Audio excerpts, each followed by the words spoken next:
అందరికీ వందనాలండి. రెండో కొరింథీ పత్రిక 6వ అధ్యాయాన్ని చదువుకుందాం. కాగా మేము ఆయన తోడి పనివారమై మీరు పొందిన దేవుని కృపను వ్యర్థం చేసుకునవద్దని మిమ్మల్ని వేడుకొనుచున్నాము. అనుకూల సమయమందు నీ మొరను ఆలకించి తిని రక్షణ దినమందు నేను ఆదుకుంటుని అని ఆయన చెప్పుచున్నాడు కదా. ఇదిగో ఇప్పుడే మిక్కిలి అనుకూలమైన సమయము, ఇదిగో ఇదే రక్షణ దినము. మా పరిచర్య నిందింపబడకుండా నిమిత్తము ఏ విషయంలోనైనా అభ్యంతరం ఏమీ కలుగు చేయక శ్రమల యందును, ఇబ్బందుల యందును, ఇరుకుల యందును, దెబ్బల యందును, చెరసాలలోను, అల్లర్లలోను,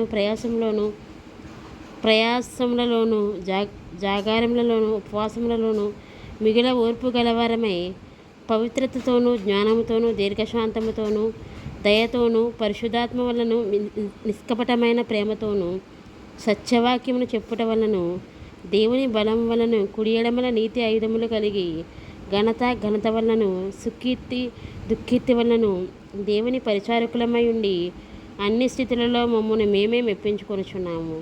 మేము మోసగాండ్లమై ఉన్నట్లు సత్యవంతులము, తెలియబడని వారమై ఉన్నట్లు బాగుగా తెలియబడిన వారము, చనిపోచున్న వారమైనట్లుండి ఇదిగో బ్రతుకుచున్నవారము, శిక్షింపబడిన వారమైనట్లుండి చంపబడని వారము, దుఃఖింపబడిన వారమైనట్లుండి ఎల్లప్పుడూ సంతోషించువారము, దరిద్రమైనట్లుండి అనేకులకు ఐశ్వర్యం కలిగించువారము, ఏమీ లేని వారమైనట్లుండి సమస్తమును కలిగిన వారము.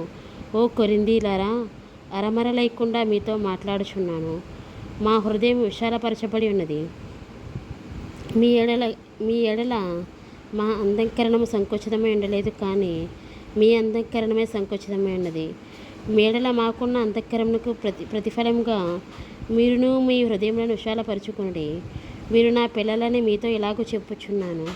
మీరు అవిశ్వాసులతో జోడుగా ఉండకుడి. నీతికి దుర్నీతితో ఏమి సాంగత్యము, వెలుగునకు చీకటితో ఏమి పొత్తు, క్రీస్తునకు బిలియాలులతో ఏమి సంబంధము, అవిశ్వాసతో విశ్వాసికి పాలెక్కడిది, దేవుని ఆలయమునకు విగ్రహములతో ఏమి పొందిక. మనము జీవము గల దేవుని ఆలయమై ఉన్నాము. అందుకు దేవుడు ఇలాగూ సెలవిచ్చుచున్నాడు, నేను వారిలో నివసించి సంచరింతును, నేను వారి దేవుడనై యుందును, వారు నా ప్రజలై యుందురు. కావున మీరు వారి మధ్య నుండి బయలువెడలి ప్రత్యేకంగా ఉండి అపవిత్రమైన దానిని ముట్టకుడని ప్రభువు చెప్పుచున్నాడు.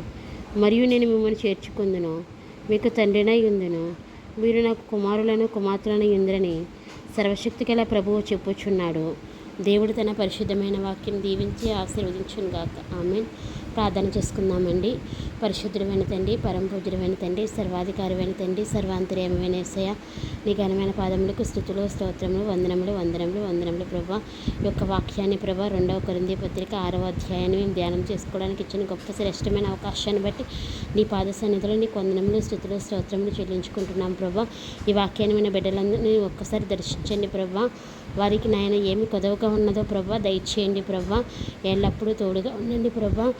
వారిలో ఎవరికైనా ఆర్థిక సమస్యలు ఉంటే తీసివేయండి. ఉద్యోగం లేని వారికి ఉద్యోగ దీవెన ఇవ్వండి. గర్భఫలం లేని వారికి గర్భఫల దీవెన ఇవ్వండి. వివాహం ఆలస్యమైన వారికి వివాహ దీవెన ఇవ్వండి. దేవా, ఎవరి గృహమైనా ప్రభా తండ్రి నిర్మించుకోలేని స్థితిలో ఉంటే వారికి ఆర్థిక సహాయాన్ని దయచేసి ప్రభా నాయన ఇల్లు కట్టుకోవడానికి సహాయం చేయండి నాయన. వేసే భూమి మీద ఈ కార్యములు మాత్రమే కాదు, కానీ ప్రభా పరలోకంలో కూడా ప్రభా తండ్రి మా నీతి క్రియల చేత ప్రభా మేము ఒక గృహాన్ని నిర్మించుకునే వారిగా ఉండడానికి సహాయం చేయండి.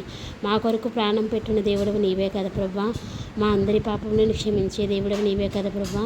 మా కొరకు తిరిగి రాబోతున్న దేవుడవు కదా ప్రభా. తిరిగి వచ్చినప్పుడు ప్రభా నేను ఎదుర్కొనే గుంపులో మమ్మల్ని అందరినీ ఉంచు ప్రభా. దేవాది దేవుడవైన యేసయ్య, నీకు అసాధ్యమైంది కానీ నీ కన్నులకు మరుగైంది కానీ మా జీవితం నాయన ఏది లేదు కదా ప్రభా. సమస్య వేస్తున్న మమ్మల్ని వేడుకుంటున్నాము తండ్రి. ఆమేన్.